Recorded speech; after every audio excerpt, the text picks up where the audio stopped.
નમસ્કાર દર્શક મિત્રો, જન અર્પણ ન્યૂઝમાં આપણું સ્વાગત છે।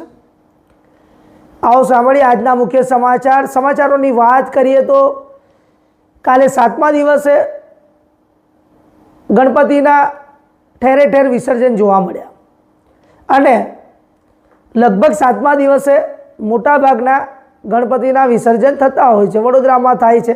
તેમજ કાલે સાવલીનગર ખાતે જે કહેવાય કે રણજીતભાઈ વણજારા જેમને ચામુંડા ફાર્મ હાઉસ ખાતે ગણેશજીની સ્થાપના કરેલ હતી અને રણજીતભાઈ દ્વારા કાલે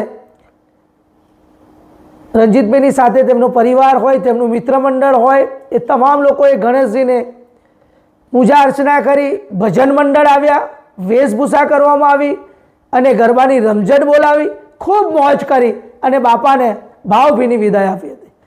જેનું સર્જન છે તેનું વિસર્જન ચોક્કસ છે, પરંતુ આ તો એવો દેવ છે જે પ્રથમ પૂજનીય છે અને તેને જેટલો રાજી કરીએ તેટલું ઓછું છે।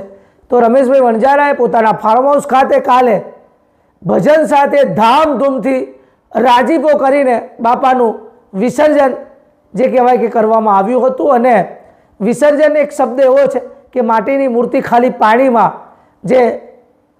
જેનું છે એમાં સમર્પિત થાય છે, બાકી ભાવ અને તમારો પ્રેમ એ પરમાત્મામાં લીન થતો હોય છે, એટલે કશું જ ક્યાં જતું નથી, માત્ર ખાલી જે આકાર છે એ આકાર નિરામય બનતો હોય છે।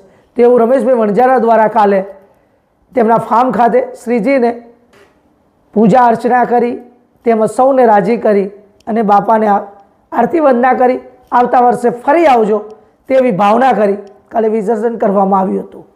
કેમેરામેન સતીશ પરમાર સાથે રિપોર્ટર પરેશ પંડ્યા, સાવલી।